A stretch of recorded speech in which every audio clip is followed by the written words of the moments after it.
Tu remets les deux mains, sont revenus soit égalité, soit les devenus plus grandes. Ça, c'est pas de la magie. Si vous le faites, faites-le.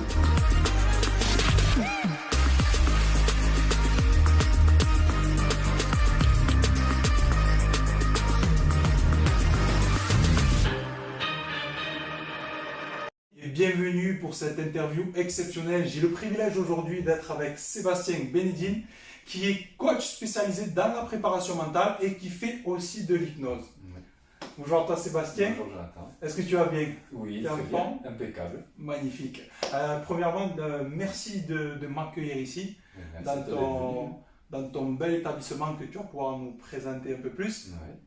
venu. Je vais te laisser un peu la parole Ouais. pour que tu puisses te présenter, que les internautes, les personnes qui vont regarder cette interview, connaissent un peu ton histoire et pourquoi aujourd'hui tu es devenu coach spécialisé dans la préparation mentale. Ok. Est-ce que ça te va? Oui, ça me va. Ok, super. Bon, mais du coup, donc, je m'appelle Sébastien Bénédine, je vais faire 37 ans cette année et j'ai monté mon entreprise de hypnose et coaching, du coup pour accompagner, aider les gens avec des outils, que ce soit l'hypnose, la PNL, voilà, de la préparation mentale, ça peut être des sportifs. Moi j'aimerais vraiment m'orienter, comme tu sais, avec des sportifs. J'ai quand même des personnes qui viennent pour du tabac, du stress, du sommeil.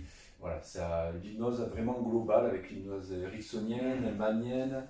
Voilà, il y a plusieurs techniques en place, mais voilà, moi, mon plaisir vraiment, c'est vraiment les sportifs, quoi. Aussi bien des jeunes que des moins jeunes, des sportifs qui vont faire un marathon comme un ultra trail. Voilà, il y a vraiment le golfeur du dimanche aussi qui peut venir et profiter des outils que je pourrais lui apprendre en fait. Formidable, formidable. Mais c'est ce que tu fais déjà d'ailleurs. Oui. Comme tu me disais tout à l'heure en parallèle, Oui. c'est ce que tu fais. Tu accompagnes déjà. Et même avant de te lancer, tu m'as dit que déjà tu as commencé à coacher un petit peu. C'est ça, quand j'ai fait une formation, j'ai eu la chance d'avoir un ami sur Pau qui fait de l'ultra trail et avec qui j'ai pu commencer à mettre en pratique justement les connaissances que j'avais eues. Il y a eu des bons résultats, je pense qu'il était assez content, donc c'est chouette.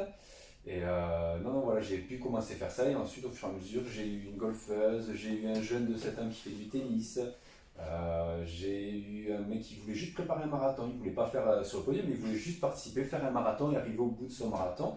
Donc voilà, on a un partenariat avec le Colombier Basket aussi, où est-ce qu'on va pouvoir travailler ensemble, et la Belge Basket aussi, avec qui on a un partenariat du coup avec ce centre là qui est 3P Santé. Ok, tu là vas où on pouvoir est nous en aujourd'hui. parler un peu Voilà. plus, qui est magnifique d'ailleurs. Mais merci, ouais, avec deux amis, Maxime Battant qui est kiné et Maxime Legrand qui est ostéo, on a créé cette société, si on peut appeler ça une société, mais voilà, c'est vraiment un open space du bien-être, on va dire. Il y a des kinés, il y a des ostéos, il y a un podologue, il y a de la médecine chinoise, naturopathe, réflexologie. Voilà, c'est tout un ensemble pour accompagner les gens, autant bien physiquement que mentalement, dans le but de réaliser leur objectif, on va dire, de sentir de mieux en mieux et pouvoir être épanoui. Excellent. Ouais. Félicitations à toi. Donc Merci. tu es, oui, au début je ne l'ai pas dit, mais tu es aussi un entrepreneur. Oui. Parce que pour donner vie à ces projets, quand même, il faut avoir envie d'entreprendre. Moi, comme je dis toujours, l'entrepreneuriat, c'est ça. Oui. C'est pas forcément une étiquette, celui qui fait du chiffre d'affaires, tu vois, c'est plutôt celui qui a envie de réaliser un projet, quand même. Exactement. Il faut investir un petit peu de son temps ou de l'argent Tout à ou fait. quelque chose pour Souvent, un peu tout. souvent un peu tout. Si on peut tout faire en même temps, mais commencer par un truc et le reste va venir en suivant. Top. Et du coup, est-ce que tu veux nous en dire un peu plus sur 3P Santé, justement? Sur 3P, qu'est-ce que... Sur la structure, depuis combien de temps vous êtes, la vous êtes en place? Ouais. Et ce qui intéresse aussi beaucoup de personnes, c'est les difficultés. Tu vois, Ouais. par rapport à cette structure, est-ce que vous avez eu des difficultés pour monter ce projet? Parce que je sais que j'ai beaucoup de personnes qui m'envoient des messages. Moi, je voudrais réaliser ce projet, mais j'ai pas l'argent. Ou est-ce que je vais être avec les bons collaborateurs? Comment faire? Est-ce que tu pourrais nous donner un peu ton retour d'expérience par rapport à la création de ce projet? Oui, bien sûr. Alors moi, j'ai de la chance d'être bien encadré. Mes deux amis, Maxime, les deux Maxime d'ailleurs, eux travaillent déjà depuis 7 ans. Donc on va dire qu'eux, au niveau de la banque, quand ils ont été, ils avaient déjà un dossier béton, on va dire. Top. Moi, ça faisait 1 an que je me montais, donc effectivement, les banques qui sont arrivées en disant non, mais votre projet, on n'a pas assez de temps, on ne sait pas si c'est vivable. Donc voilà, je suis parti en me disant, mais voilà, notre loyer au crédit, il se rembourse, pour moi, je vais rembourser un certain montant. Et j'ai dit, regardez, si je loue mon bureau 20 mètres carrés à une personne sur Toulouse, c'est le double de mon loyer. Si financièrement je peux pas, je loue mon loyer, faites-moi confiance, il n'y a pas de souci. Je suis un ancien militaire, je suis un ancien chauffeur de camion, donc j'ai permis poids lourd, le travail ne me fait pas peur, il y a un problème financièrement, je fais un mi-temps avec ma société et un mi-temps un boulot à côté, et financièrement le crédit, il n'y a aucun problème. Le banquier, je l'ai hypnotisé involontairement, si on peut dire. Et tu as donné des garanties solides. Des garanties solides en disant, mais voilà, le travail ne me fait pas peur, l'argent, je sais que je ne vais pas en manquer, j'ai d'autres moyens de trouver de l'argent, mais voilà, ce projet, il est costaud, il va marcher, effectivement, ça fait 2 ans. En septembre, ça fera 3 ans, et 3P fonctionne très bien, et c'est de mieux en mieux, on continue à se développer, on a d'autres projets aussi pour l'extérieur, donc voilà, juste des garanties, être sûr de ce qu'on veut, et bien s'encadrer, effectivement, moi j'étais bien encadré.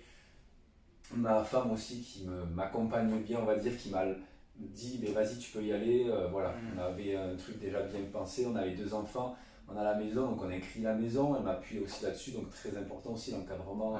L'entourage, la famille, familial, la famille. Exactement, très très important de s'entourer, alors de la famille, des amis, voilà. Moi jusqu'à présent j'ai quand même de la chance, j'ai une bonne étoile si on peut dire, j'ai toujours été bien encadré, donc là ce projet se passe merveilleusement bien, on va dire. Et c'est même bénéfique pour mon entreprise à moi aussi, du coup. J'ai 50% des personnes que je vois, c'est parce qu'ils ont été dans la salle voir les kinés, les ostéos et qui me les envoient aussi. Donc c'est bénéfique pour tout le monde, oui. Excellent, pour rebondir par rapport à ce que tu dis. Justement, parce que tout part d'une idée souvent, tu vois. C'est qu'est-ce qui t'a donné envie de créer cette maison santé, bien-être, et même on sent qu'il y a ici plus un accès sportif. Tu vois ce que je veux dire? Tu m'as fait visiter les locaux. On voit que, parce que des fois, dans les kinés, etc., il n'y a pas autant de matériel. Là, j'ai vu qu'il y a des TRX, il y a des squats, il y a pas mal. De quoi faire un peu de cryo. C'est ça, donc quelle était l'idée un peu majeure de ça Alors, c'est parti avec Maxime, un pote avec qui, du coup, je fais du volley. On est parti sur ce projet que j'avais. Maxime aussi avait un projet. On a rencontré l'autre Maxime kiné. Et on avait tous les 3 cet amour du sport. Eux, ils travaillaient déjà depuis 7 ans, donc ils avaient déjà en plus la pratique. Et on a commencé à chercher un petit truc, et quand on est trouvé sur ce grand local, on a dit, mais voilà, au lieu d'investir un petit peu et créer ce petit truc entre nous, il y a la possibilité de faire autre chose. Donc au début, on n'avait pas forcément trouvé les professionnels à côté. On a commencé à chercher, voyons si on fait ça, qui c'est qui serait intéressé, quels sont les bureaux qu'on pourrait faire. On a créé tout ça, c'était un open space, on a créé les bureaux, 4 bureaux pour pouvoir louer 2 autres bureaux et que financièrement ça soit moins impactant, on va dire. Et en fait, petit à petit, de toute façon, on dégage le sport, on aime ça, ça se voit. Et voilà, et les gens ils ont dit effectivement, podologue, telle semaine, il y en a besoin de semaines, que ce soit pour le côté sportif, pour le côté remise en forme, effectivement. Naturopathie, les plantes, les aliments, la nutrie, il y a tellement de trucs complémentaires que voilà, ça, en fait, je ne sais pas si c'est nous qui respirons le sport ou les gens qui respirent le sport qu'on a attiré, mais ça s'est tourné comme ça vers le sportif naturellement en fait. Mais notre but, c'est pas de dire on veut que des sportifs, les autres vous venez pas. Et pareil, sportif, ça peut être sportif entre guillemets du dimanche. Il y a des gens qui disent ah non, mais moi je suis pas sportif. Bon, ok, tu fais quoi? Oh, je cours. Tu cours quand? Oh, 1 heure tous les matins. Mais t'es pas sportif? Non, je cours qu'1 heure, mais je cours pas vite. Tu cours 1 heure tous les matins. Il y a des gens qui vont pas courir du tout la semaine. Donc, chacun a sa version du mot sportif. Exactement. En tout cas, c'est pour pouvoir faire une pratique sportive, chacun à son niveau et prendre plaisir. Magnifique, hein, tu as bien résumé. C'est vrai que tu m'as fait visiter ça et j'ai été surpris parce que bon, comme tout le monde, un petit peu dans les grandes villes, il y a des maisons de santé, des fois on y va, tu vois. Et on sent plutôt une énergie des fois médicale, tu vois, que cette énergie, et tu le sais, c'est ton domaine, l'énergie c'est la base. Quand tu rentres, c'est comme quand tu rentres dans une pièce, directement tu vas sentir l'énergie. Et moi, quand tu m'as ouvert la porte, je me suis senti chez moi, tu vois, parce que j'ai ce truc sportif aussi. Je me suis dit, ouais, mais c'est top, tu vois, il y a la proximité, etc. C'est vraiment excellent. Et du coup, vous êtes où alors? Est-ce que tu peux dire s'il y a des personnes qui ont envie de venir, d'en savoir plus par rapport à ça? Exactement, vous êtes où? Exactement, on est au 45 impasse de la Flambert à Toulouse, on est derrière Purpan. Voilà, donc à Toulouse même, un petit peu écarté, on n'a pas trop de bouchons, donc ça se passe bien. Donc voilà, on est plutôt bien situé, c'est pour ça que le local était bien trouvé, la localisation. Plus grand que ce qu'on avait prévu, mais voilà, tout se fait petit à petit pour que ça se passe de mieux en mieux. Ça se développe bien, quoi. Ouais, ça c'est cool. Parce que vous avez combien de professionnels ici à peu près? Alors, on a commencé avec 3 kinés, 3 ostéos, le podologue, et on avait médecine chinoise, réflexologie plantaire au début. Au début, on avait juste ça. Au bout de 6 mois, on a 6 mois, un an, on a un naturopathe qui est venu nous rejoindre. Bon, je dis les professeurs, je me présente pas, mais il y a moi aussi en hypnose et préparation mentale. Donc oui, ça nous fait une bonne dizaine. Les kinés, ils sont passés 4 maintenant à 4 kinés parce qu'il y a du boulot aussi. Les ostos, ils sont toujours 3, mais bon voilà, ça manque pas de boulot. On commence à faire une bonne équipe. Une bonne dizaine, et après, comme je dis, c'est vraiment une équipe, mais c'est pas en bout des bureaux et venez, vous avez le bureau de telle heure à telle heure. C'est une équipe vraiment, est-ce qu'on peut partager, échanger nos pratiques aussi, essayer. J'ai essayé la naturopathie, j'ai essayé la réflexologie que j'aurais pas forcément essayé, donc ça nous permet aussi de connaître leur profession. Exactement. De les mettre en avant et de pouvoir dire ok, là je ne peux pas vous aider, mais par contre je connais quelqu'un qui va vous aider. Et voilà, tout est sur place. En face. Juste en face, vous avez juste à toquer, être là, vous tapez à la porte, vous dites c'est de ma part. Donc c'est un gros avantage, et puis c'est du donnant des fois, mais plutôt qu'être tout seul dans son local, on peut échanger. Ah, j'ai vu quelqu'un là, mais je ne sais pas pourquoi, ça bloque un peu là-dessus, et juste en parlant, des fois on arrive à trouver une solution tout seul, ou quelqu'un peut apporter une solution à l'autre en disant mais moi avec la kiné, peut-être avec ça peut la débloquer là-dessus, ou l'ostéo peut débloquer au niveau des émotions, tout comme ça. Tout à fait. Donc c'est une dynamique, et puis voilà, c'est une bonne équipe quoi. C'est pas un local où est-ce qu'on loue un bureau, c'est une équipe. Ça se sent déjà de par ton approche. Mais souvent c'est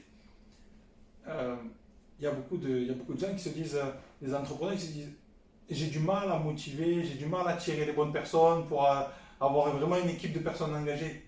Et comme je dis toujours, c'est le créateur, tu vois, les créateurs qui donnent l'énergie. Tu vois, c'est comme le capitaine de l'équipe. Les entraîneurs, c'est eux qui impulsent ça. Et ça se sent bien, tu vois, ça sent que c'est sincère, c'est honnête. Et je pense que c'est aussi une des clés, hormis que c'est bien, que vous êtes professionnel et tout, que les gens ils sentent cet accompagnement. Tu vois, qu'ils ne sont pas juste là pour venir payer leur séance, merci, au revoir, tu vois. Il y a cette synergie-là qu'on retrouve dans le sport d'ailleurs. Exactement, ce sport d'équipe, on fait des sports d'équipe tous, et justement on le retrouve dans cette entreprise-là, on va dire. Magnifique. Ok, ça, si tu es ok, parce qu'on a parlé de ton entreprise 3P Santé, est-ce que tu aimerais nous en dire un peu plus sur ton parcours personnel? Parce que généralement, on ne devient pas coach comme ça. Non, c'est pas, je suis pas né avec ça. Je te dis pas, mais à 12 ans, 15 ans, je pense qu'il n'y a aucun coach qui s'est dit ça. Tu vois. Non. Qu'est-ce qui a fait qu'aujourd'hui, tu en es arrivé ici? C'est un ensemble de choses. Voilà, moi, j'ai toujours aimé le sport depuis 5 ans. J'ai 2 grands frères et une petite sœur. Les 2 grands frères, ils ont 7 et 9 ans de plus que moi. Ils faisaient du basket, je voulais faire du basket avec eux. Ils faisaient des faux concours de dunk comme la NBA, quoi. Et moi, c'était mon objectif. On faisait du foot, on était footeux, mes 2 grands frères sont footeux, donc j'ai fait comme eux du foot. J'ai eu la chance avec les 2 grands frères d'apprendre, on va dire, le foot beaucoup plus rapidement, et j'ai pu jouer au POFC en national. Bon, j'étais remplaçant en moins de 15, mais j'étais en national. Après, dans les clubs où j'ai joué, Naï, Borde, etc., il y avait des bonnes équipes et je faisais partie des bons joueurs parce que j'avais du football. Donc vraiment le sport à fond à 200%, tous les sports plus le foot, mais voilà. Donc ça m'a donné toujours envie de travailler dans le sportif depuis tout le temps. Après les études, j'étais pas bosseur, j'avais pas trouvé ma motivation, j'avais pas trouvé d'objectif derrière, donc je faisais les études comme tout le monde, mais en suivant, j'avais 10 de moyenne, tout juste. Se maintenir juste, j'avais la moyenne, ça m'allait. Quand t'es sportif, c'est ça, se maintenir. En sport, il n'y a pas de souci, j'avais des repères, j'avais des bonnes notes, mais tout le reste, j'avais pas de motivation, du coup je ne bossais pas, et du coup j'avais pas de résultat, il n'y a pas de secret si on ne bosse pas. Et à 19 ans, je me suis retrouvé, de 18 à 19 ans, j'ai travaillé dans une grande surface, dans un intermarché, mise en rayon. Et j'étais content, je fais la fête avec les copains, etc. Puis financièrement, ça devient compliqué, quoi. Donc quand on est 1 mois, 2 mois, 3 mois dans le rouge, il faut trouver des solutions. Là, j'ai un pote, il m'a dit viens à l'armée. À l'armée, si tu es parachutiste, tu touches 1600-1700 euros pour sauter en parachute, faire du sport et apprendre quand même à te connaître et à faire des choses. Donc là, je fais 1600 euros, je voyais que j'étais à découvert, je dis bon, pourquoi pas. Donc voilà, là c'était un petit déclic encore, c'est un peu long, je sais faire non, c'est passionnant, c'est excellent, il y a prendre le temps. Bon, et du coup, quand j'ai fait les tests d'armée, mes parents me disent mais qu'est-ce que tu vas faire à l'armée? Je faisais 1,84, 65 kg, donc j'étais tout maigre, j'étais quelqu'un de très timide, très gentil, tout le monde me disait, mais qu'est-ce que tu vas faire à l'armée, Ils vont te casser. Mais qu'est-ce qu'ils vont te faire mal, mais ça va te changer, mais ça va être dur. Tout le monde avait du mal à croire que mentalement j'aurais pu tenir. Physiquement, ils savaient que j'étais sportif, c'était pas un souci, mais mentalement, leur faisait peur. Et j'ai fait des tests, tout s'est bien passé. Bon, par contre, dans les tests, pareil, on pouvait choisir plusieurs régiments. Moi, j'ai dit non, je sais que je ne veux pas partir à. Je suis de Pau, je ne veux pas partir loin, donc j'ai choisi le régiment de Tarbes, au 35e RAP. Et je savais que je voulais aller là. J'ai fait des trucs impeccables. J'ai été là. Et bien en fait, 3 mois de classe, j'ai trouvé ça super. Alors, c'est dur. On te fait pousser, on te pousse mentalement, on te pousse physiquement. Mais je me suis découvert, même mes parents entre guillemets, m'ont découvert. J'ai pris 10 kilos, je faisais 65 kilos, mais du muscle. Voilà, c'est ça. Alors que j'étais tout fait, là je suis pas costaud, mais j'ai pris du muscle, j'ai pris de la confiance aussi, j'ai appris à me découvrir. Ouais, donc vraiment. Le leadership, le vrai leadership. Exactement. Sur le terrain. Sur le terrain, t'as pas le choix, là-bas tu vas comme ça. C'est pas dans les cahiers, c'est là sur le terrain. Tu vas, tu fais la pratique, et pareil comme je t'avais expliqué, le truc c'est première fois que je prends l'avion, première fois c'est pour sauter en parachute quoi. Jamais pris l'avion, t'es arrivé, tu vas sauter en parachute, en plus j'ai de la chance ou pas. J'étais le premier à la porte, c'est-à-dire que l'avion il s'envole, on est en l'air à 400 mètres d'altitude, la porte s'ouvre et je suis le premier à la porte avec en regardant en bas en me disant à la fois c'est pas haut, il faut que le parachute s'ouvre vite, mais c'est haut si je tombe, je vais me faire mal. Est-ce que tu te demandes ça? Mais pourquoi? On se pose toujours la question pourquoi je saute, pourquoi je fais ça?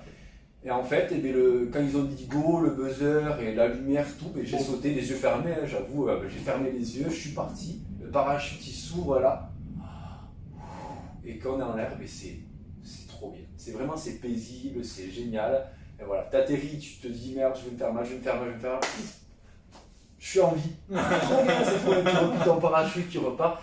Voilà, donc le côté mental, ça, le parachute fait notamment partie de ce que j'ai dit, le côté mental de se dire, est-ce que je vais y arriver? Est-ce que je vais pouvoir? Voilà. J'ai fait 25 sauts, j'avais toujours cette appréhension, mais c'était plus la peur qu'il y avait du début, c'était une appréhension en me disant, il faut que je saute bien, il ne faut pas que je tape la porte, il ne faut pas tourner, faire une torche. Mais l'appréhension, elle y était, mais toujours en me disant, je l'ai fait une fois, je peux le faire, et je vais le refaire. Et se motiver en disant, je vais le faire, je sais que je peux. Il y a peut-être ce côté aussi de j'ai pas le choix, je suis à l'armée, tu fais comme tout le monde. Mais moi, ils n'ont jamais mis un coup de pied pour me faire sauter. À chaque fois, je sautais parce que je sais que j'avais envie et que je pouvais le faire. Excellent. Et déjà, par ton parcours sportif, déjà, tu avais ça. Ouais. Et comme tu l'as très bien dit, tu t'es peut-être aperçu de déjà, je peux le faire, j'ai peut-être pas le choix de le faire. Et le fait de vouloir 100 000 euros aussi, de faire les choses bien, exactement. Tu t'es créé cet ancrage. C'est ça. Je le fais. Exactement. C'est top. C'est ce côté-là toujours, est-ce que c'est je suis fort, j'ai confiance en moi et je peux faire ça, ou est-ce que je me persuade en me disant mais je sais, j'ai pas le choix ou je sais qu'il faut que je fasse ça, mais ok, je me mets dans la tête la pensée positive. D'ailleurs j'ai un petit, je sais pas si un petit jeu qu'Olivier Madelry m'avait expliqué que je trouve vraiment génial pour expliquer la pensée positive. Il y a des gens qui disent oui mais c'est simple, j'ai qu'à dire que je vais y arriver, c'est pas aussi simple que ça. Il y a un petit jeu, quand vous prenez, tu vas le faire en même temps, je ne l'ai pas fait encore, tu le fais face à toi, vous prenez vos mains et vous alignez le trait qui est en bas. S'il y en a qui veulent le faire, aussi, vous n'hésitez pas. Vous alignez bien vos mains face à vous. Déjà, les deux, c'est pas les mêmes presque. Mais voilà, tu vois, ces deux traits-là, tu les regardes bien en face et tu regardes tes mains, tu as une de tes mains qui est un peu plus grande que l'autre. Des fois, c'est juste un doigt, des fois, c'est plusieurs. Voilà. Vous mettez la main la plus grande dans le dos, la plus grande. Vous regardez votre main, très important en y croyant. Et toi, je sais que tu vas y arriver. Et les autres, vous allez arriver aussi. Si vous y croyez vraiment, vous regardez votre main et vous dites grandis à voix haute en y croyant. Et on va le répéter 7 fois. Grandis. Grandis. Grandis. Grandis. Grandis. Grandis. Grandis. Grandis. Grandis. Grandis. Grandis. Grandis. Grandis. Grandis. Et tu remets les deux mains, sont revenues soit égalité, soit elle est devenue plus grande. Comme ça, c'est pas la magie. Si vous le faites, faites-le, vous allez voir. Excellent. Alors c'est la façon de voir aussi la pensée positive. C'est l'envie de se dépasser. C'est l'envie de se dépasser et surtout, à partir du moment, comme je dis, c'est t'y crois et tu le regardes en y croyant réellement. Le fait d'y croire, c'est pas oui, je vais faire ça, je vais y arriver. Là, j'y crois pas. Par contre, j'y crois. Je vais faire ça. Les gens ils me disent, ma mère a grandi, tout ça. Peu importe, elle a grandi, elle n'a pas grandi. Moi, c'est pas ça qui m'importe. C'est que quel est le résultat derrière? Il y a ce que tu avais envie. Et c'est ce côté-là que je veux expliquer aux gens, c'est qu'à partir du moment où tu as envie, la pensée positive, il y a déjà une pensée positive, je vais dire oui. Il y a réellement un impact au niveau des yeux, du cerveau et tout le reste. C'est ça. Et comme tu dis, c'est bien que tu parles, on fait une petite parenthèse. Ouais. Pensée positive, on entend de tout, tu vois. Et c'est vrai que juste comme un peu le film qu'ils ont fait, La loi d'attraction, le secret, tu vois. c'est comme ils expliquent, juste la pensée, je vais être millionnaire, c'est intérieurement, ça le sou, tu vois, c'est pas possible. Mais il faut pour ma part, je parle et des clients que j'accompagne, c'est toujours émotionnellement, il faut sentir que dans son cœur, c'est ok, j'y crois, j'ai la capacité de le faire. C'est ça. Et c'est là que les choses, qu'on se dit, waouh, putain, je suis dans la merde. J'ai cette opportunité-là qui arrive, tu vois. Ouais, et se lancer dedans en disant, mais voilà, il y a cette porte qui s'ouvre, il faut y aller. L'émotion, c'est marrant parce que l'émotion, tout est lié à l'émotion. Par exemple, si je te dis, qu'est-ce que tu as fait en été 2000, tu te souviendras pas. Par contre, je te dis, en septembre 2001, quand il y a eu l'attentat, qu'est-ce que tu faisais? Tu vas me dire exactement où tu étais. Parce qu'il y a le côté émotion. On accroche les images et nos expériences émotionnelles. Exactement, on les accroche dans le passé, mais on peut le faire dans le futur aussi. Il est important de visualiser, d'imaginer tout ça avec une émotion. Mais là, je vais être bien, je vais être heureux, une émotion, peu importe ce que tu veux. Et bien, tu vas faire tout ce qu'il faut pour avoir ce truc-là.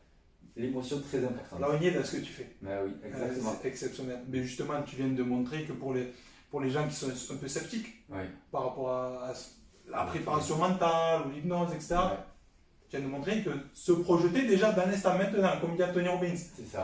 Changer d'émotion, c'est une seconde. Tu vois, c'est ça. Si tu te lèves, si tu penses à un moment positif où tu avais tes enfants en train de rigoler, ça change. Tu vois. Exactement. Et c'est un outil d'ailleurs qu'on peut partager, mais c'est ça, tu vois, ça nous arrive à tous. C'est pas parce que tu es coach ou quoi, tu n'as pas un coup de mou. Tout le monde. Pas un coup de mou, tu sors, tu te mets la musique, tu vas balader. C'est reparti. Ça remonte. Pareil, je vais beaucoup parler d'Olivier Madelrup, ça fait partie de mon formateur avec qui j'ai fait beaucoup de formations, j'avais fait d'autres, mais il dit un truc, c'est pensée, émotion, comportement. Toute cette boucle qui est toujours pensée, émotion, comportement. Et en fait, si on a une pensée comme ça, on va avoir cette émotion-là et ce comportement. Et il faut essayer de cette boucle, à un moment, s'il y a des pensées positives, il faut la barrer. Soit la pensée, soit l'émotion. Si la pensée, tu l'as, ça arrive, il ne faut pas l'émotion avec, parce que là, tu rentres là-dedans et tu t'enfonces si c'est une mauvaise pensée. Une pensée positive, une émotion positive. Et donc, c'est cette boucle qu'il faut essayer de penser, émotion, comportement, qu'il faut essayer à un moment donné d'arrêter. Certains vont le faire avant la pensée, d'autres avant l'émotion. Là, on est dans du coaching. Mais c'est top parce que pour les gens qui sont vraiment curieux, creusent dans ça, c'est excellent. Parce que, comme on le sait, nous, on est adeptes du développement personnel. Les pensées, on ne peut pas les contrôler. Les gens te disent, il faut lutter. Mais plus tu vas lutter, c'est comme tu dis, je suis dans une pièce, je ne vais pas penser à l'ours blanc. C'est ça. Tu vas y penser dessus. Ne pense pas, faites-le. Si je vous dis surtout, ne pensez pas à un éléphant rose. Première image, vous êtes obligé de voir un éléphant pour vous dire de ne pas y penser. Le ne pas, le cerveau, il a du mal. Surtout, ne faites pas attention à votre respiration. On arrête de respirer pour voir comment on respire. C'est automatique. Le ne pas, il faut éviter. Il faut essayer de parler en positif.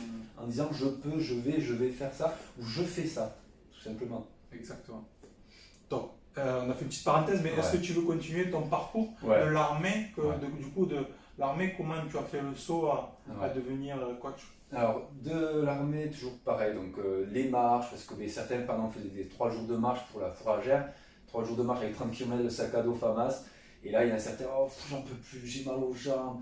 Et puis moi j'avais mon binôme, Baden, avec qui c'est un mec des îles qui est toujours souriant, il était plus grand que moi, il faisait 95-90 kg. Et nous on était là, on rigolait, on souriait, on disait attends on marche, on s'en fout. Et en fait, mais les 3 jours de marche ils sont passés, mais j'avais mal aux pieds, j'avais des ampoules comme tout le monde. Mais mentalement, on était sur une bonne pensée, sur des bons trucs, et bien ça a coulé, c'est passé impeccable. Donc voilà, ça, plus ça, je savais que la pensée, il y avait plein de choses qui me disaient que le mental était très important. Et qu'il y avait des choses à faire. Du coup, 2009, je suis parti puisque j'ai rencontré ma femme aujourd'hui et que ma vie de famille, je ne voyais pas dans l'armée. Il y en a à qui ça ne pose pas de suite. J'ai toujours eu contact avec certains, ça se passe très bien dans leur vie de famille. Moi, ce n'était pas ma conception. Donc là, j'ai travaillé, j'avais permis poids lourd, super lourd, j'ai travaillé dans les travaux publics. Je gagnais très bien ma vie. J'avais aucun diplôme, j'avais niveau BEP, mais je gagnais financièrement, je gagnais entre 32 et 39 000 à l'année, je déclarais. Donc, très très bien financièrement. Comparé à des mecs qui ont un bac et qui vont gagner moins, etc. Donc voilà, honnêtement, je gagnais très très bien ma vie. Le problème, c'est que je n'étais pas épanoui. Je suis parti au bout de 9 ans dans l'entreprise, mais au bout de 6-7 ans, il y a des choses qui me manquaient. C'est tous les boulots, 2 ans, l'armée 3 ans, mais là, je tenais parce qu'il y a ce côté argent qui peut contenter certaines personnes en disant mais j'ai de l'argent. Au moins je suis heureux. Ça, parce qu'en France, pardon, excuse-moi, tu sais, quand tu commences à gagner 3 000 €, tu te dis, ouais, je suis riche. C'est les gens dans leur tête, 3 000 €, c'est un truc presque impossible, tu vois. Alors qu'en vrai, En vrai, on peut y arriver. Si C'est pas grand on chose. fait un boulot, il y a des gens, mais ils font des déplacements longs exprès pour gagner plus d'argent, donc c'est possible, mais il faut faire des sacrifices. Il y a des gens, ils veulent tout pour l'argent. Moi, je faisais du 7h30, 18h30, 19h, donc grosse journée. Et à commencer à avoir les enfants, j'avais envie de partager un peu de temps avec les enfants. J'avais toujours ce côté sportif et de monter mon truc avec mon frère notamment, on en parlait, de monter une structure avec base de sport collectif, un peu comme des salles de futsal qui se font maintenant. Ça s'est pas fait parce qu'il y a d'autres choses qui se faisaient en même temps, et puis mon frère montait ses projets aussi à part, mais ça trottait toujours un petit peu.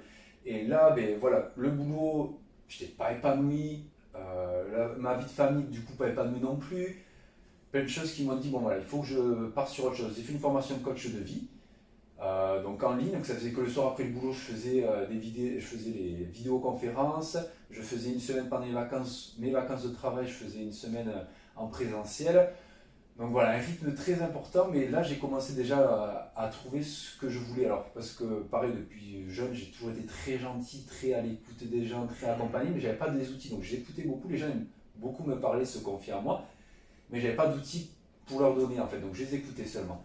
Donc là j'ai appris l'écoute active, où est-ce que ben voilà, il y a des personnes qui vont arriver en me disant mais en fait j'ai mal là. Non, t'as pas mal là, en fait t'as plutôt mal là et c'est ça que tu veux. Vraiment l'écoute active, de comprendre ce que la personne dit réellement ou a besoin réellement et pouvoir l'accompagner. Donc ça c'est un outil, notamment la PNL, qui est génial.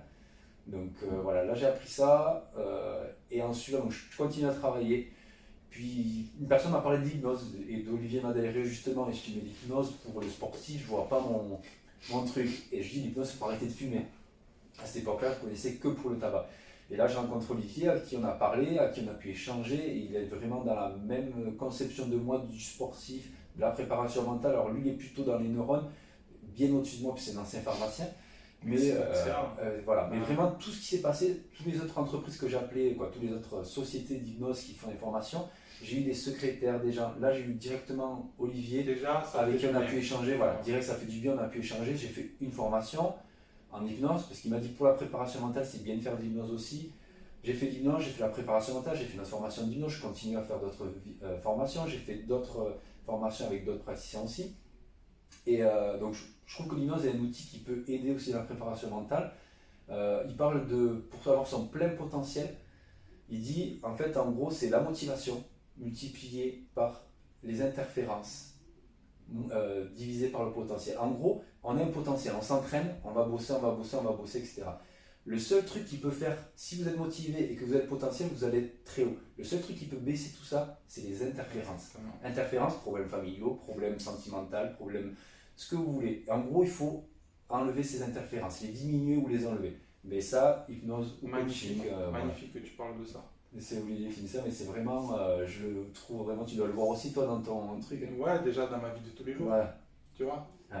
Et ce que tu dis là, pour moi, c'est ce que je dis quand je fais un premier coaching avec les gens. Parce que beaucoup de personnes vont te dire que pour réussir, il faut développer que le business, il faut développer que ton énergie, que ton état d'esprit. C'est faux. C'est pour ça que quand j'accompagne quelqu'un, c'est bien évidemment sa priorité, mais on prend les autres domaines de vie. Comme tu disais tout à l'heure, comment tu veux réussir, et il y a plein d'entrepreneurs comme ça, tu veux lancer ton projet, développer ton entreprise. Si ta femme ou si autour de toi ne comprennent pas, c'est pas possible. Si tout le temps on te met toujours des bâtons de roue, ça marche pas. Un sportif de haut niveau, c'est pareil. Pourquoi on leur crée un cadre, une bulle, tu vois? C'est que il n'y a pas ce truc, mais il y a le petit truc de là. Non, il faut rester dans ce confort. Parce que quand tu es bien, contrairement à ce qu'on croit, c'est là qu'on performe. Exactement. Quel que ce soit dans l'entrepreneuriat, dans tous les domaines, sportif, personnel, sportif ou familial ou n'importe quoi, il faut être bien entouré, bien encadré. Et ne serait-ce qu'une même une personne qui vient vous dire non mais t'es pas bien avec elle, par exemple, ça peut arriver, des gens qui sont là, oui mais t'es pas bien avec elle, ou elle est pas faite pour toi, une personne, puis une deuxième, et ça va vous bloquer tout le truc alors que cette personne est peut-être faite pour vous. Moi à la maison, des fois je rentre, c'est un peu compliqué, elle est là, elle m'encadre, elle m'accompagne et ainsi de suite, et c'est très important. Ça remotive, ça redynamise, et en avant et le lendemain ça repartit encore plus. Exactement. C'est pour ça de bien encadrer. Alors, moi j'ai la chance, ça peut être ma femme, ça peut être juste votre famille, votre frère, votre soeur, ou quelqu'un qui vous accompagne, un coach ou n'importe quoi, mais avoir des piliers, un peu des piliers qui peuvent vous aider, sur lesquels vous appuyer, parce que même moi qui fais de l'hypnose, du coaching, toi j'imagine c'est pareil, Tout seul, on ne peut rien faire. On a besoin d'être accompagné. Dans n'importe quel domaine, on a besoin d'être accompagné. Tout à fait.